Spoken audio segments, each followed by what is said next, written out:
We continue to preview the 2025 college football season. Our stop today is Davenport, Iowa, as we get to visit with the head football coach for the St. Ambrose Fighting Bees, Coach Fillipp, heading into his fourth season with the program.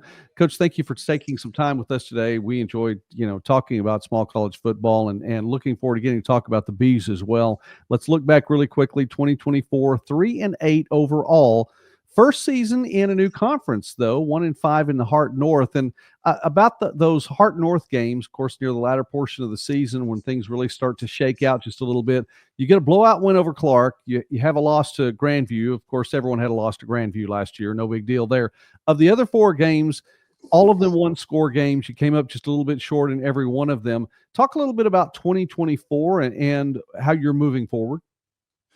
No, yeah, I appreciate you, Joey, having me on, and appreciate the platform here too. This is great. But no, it was, certainly changing conferences. We were in the mid-states, for a number of years before. Just seeing the amount of talent across the country, that was kind of the first thing that we noticed is, man, there's really, really good football kind of anywhere you look now across the NAIA. There's, very well coached teams, guys that have a lot of experience in this conference and things like that as well. So we were excited to get into the Heart. I think it gives us a little bit more of a voice here in the state of Iowa, playing more teams in Iowa and things like that. So from a recruiting standpoint, hopefully that's going to, start catching some traction here as well and getting in this state and our home state a little bit more. But no, really, really good football. We're excited to be a part of the Heart of America. And again, just, like you said, a couple of close ball games there. Throughout the last part, that's the exciting part is, we went through the whole off season, do our exit interviews and things like that. We got a lot of guys coming back and returning that, they saw kind of those missed opportunities that we had throughout the year. And you talk about 1 play, 2 plays, 3 plays each game, man. And some of those losses turned into wins with some of that. So I think there was a lot of guys eager throughout the entire off season, excited to kind of go through it and get 2025 on the road here, man. How did the offseason go, Coach? The springtime there, were you able to get in all the practices that you needed to, weather cooperate, and how do you feel that they looked then making that transition into what we're looking ahead to 2025? Yeah, no, offseason was great, man. Coach McKay is our defensive coordinator, strength and speed coordinator, so it obviously starts all in the weight room there throughout the offseason and wintertime. We were able to get great work in throughout the spring. We're super blessed to be at St. Ambrose and have the facilities that we do. So even though we're in the Midwest here, we got an indoor facility if it does get nasty weather outside or anything that way. So we're able to get great work in, throughout the whole calendar year. But the spring ball is always great. It's a ton of competition. You get to kind of take a step back and look in the mirror and say, hey, what are the things that we need to improve on? What do we got to get better at? Do more of, do less of, and things that way. And you're not, game planning for the Grandviews and things like that each week. So you get to, like I said, kind of just take a step back and look internal a little bit and see really what you got from a roster standpoint.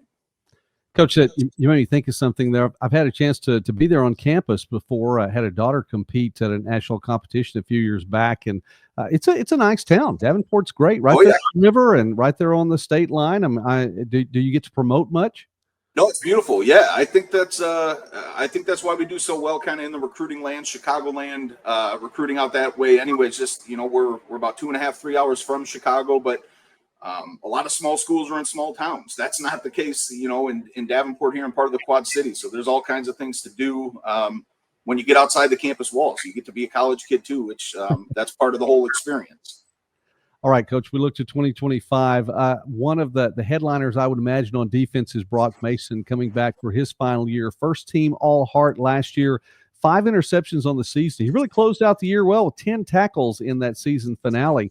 Tell us a little bit about your defense and does it start there? Yeah, Brock does a great job, man. He's excited, senior year. We got a lot of guys kind of in that same boat. So this class, this will be our first recruiting class that's going to be seniors and graduating. So we have a lot. We got more seniors this year than we've had, since, probably 2020 and right around that COVID area time. So, guys like Brock, it kind of obviously starts with him, but, guys kind of right in the middle of our defense, Rolando Sepulveda, Colin Gudella, those are guys that we're talking 3-year, 4-year starters. They played a ton of snaps for us defensively.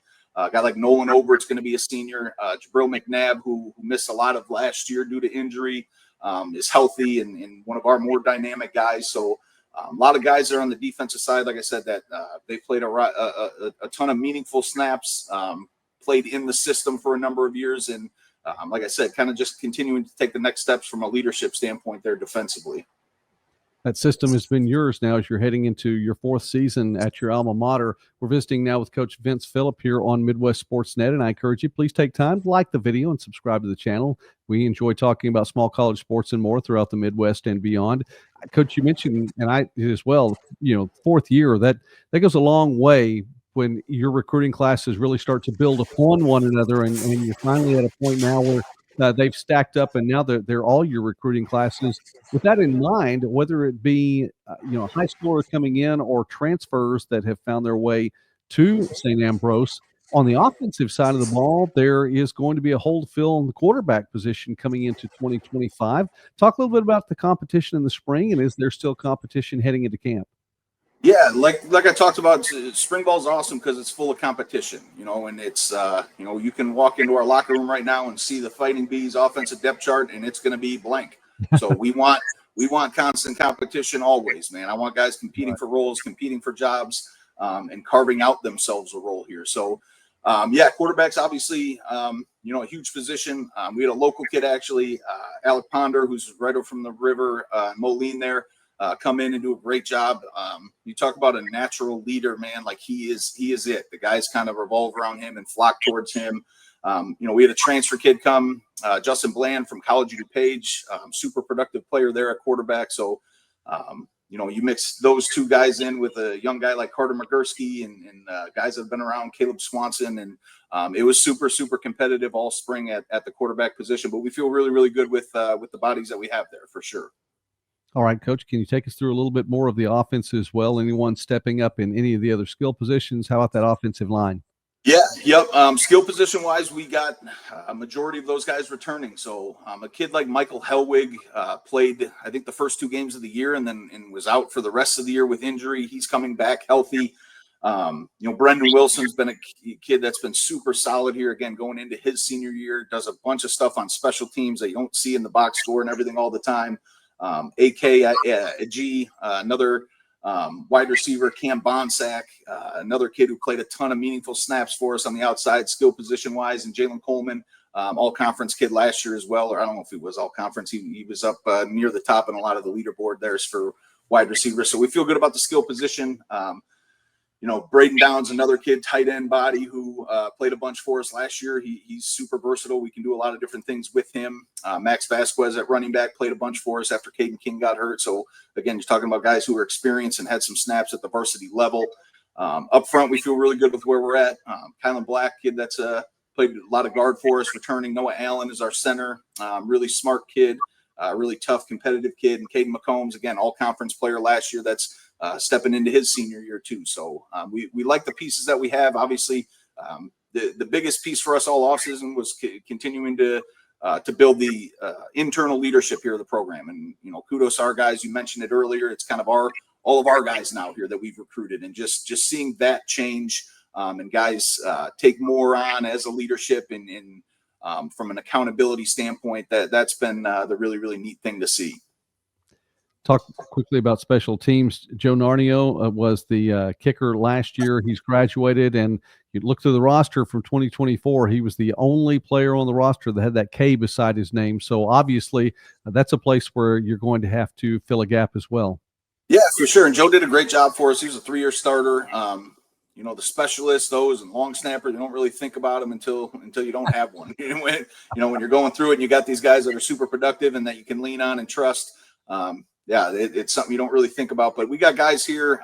Giuseppe Kuki, he'll be a junior, so he's been in the system. He's been a JV kid for us, kicking a bunch of balls and getting reps that way. Did a great job all spring.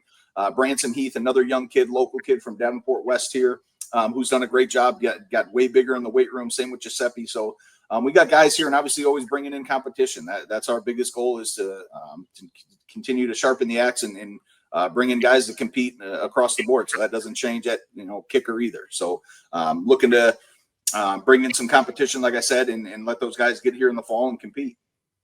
All right, Coach. from a personal standpoint, maybe to get know a little bit more about you, I would ask the question then, as it's been through the summer, favorite 80s song and or favorite 80s band?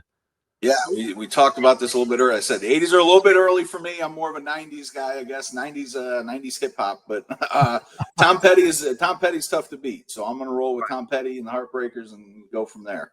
All right. Well, I would imagine that you guys are running down a dream, so that's a big part of it. You keep that going in the background. All right. Schedule then gets underway on August 30th. That's a Saturday. You're on the road the first 2 weeks, Coach, at Briarcliff, out of conference, and then you get the conference crossover game at Missouri Baptist. September 13th, you're finally at home, Central Methodist. Get another home game against William Woods, and then the Hart North portion of the schedule begins at Grandview, defending national champions. Talk a little bit about your schedule. Yeah, man, we're going to be road warriors this year. So we got 6 games on the road. 4 of those are going to be overnight trips for us because of the distance and things like that. So that'll be a grind, and that'll be a testament to our guys that way too. Just the mental preparation that it takes to travel and be overnight and get on those long bus rides and things that way. But no, the similar schedule to what we had last year. You're kind of flipping some home and aways, things that way. Obviously opening with Grandview is going to be a great test right away from, on the north side. But, that we played tough in all of our north games. You said a lot of one score games to where our guys are taking that, and that's fueling the fire. You know what I'm saying? So again, just knowing that we can roll out whoever it is each week and go and compete. That's all you can ask for. So I know our guys are going to be ready to play. Our coordinators here, Coach DeQuinn Watford and Matt McKay and Bernard Buhaki took over special teams. They do a great job preparing these guys. Great job game planning, making sure we know exactly what we're going to see when we step out on the field each and every weekend, man. All right. Well, we're going to follow you this season, Coach, and continued success as you continue your tenure there in Davenport. Coach Vince Fillipp with the St. Ambrose Fighting Bees.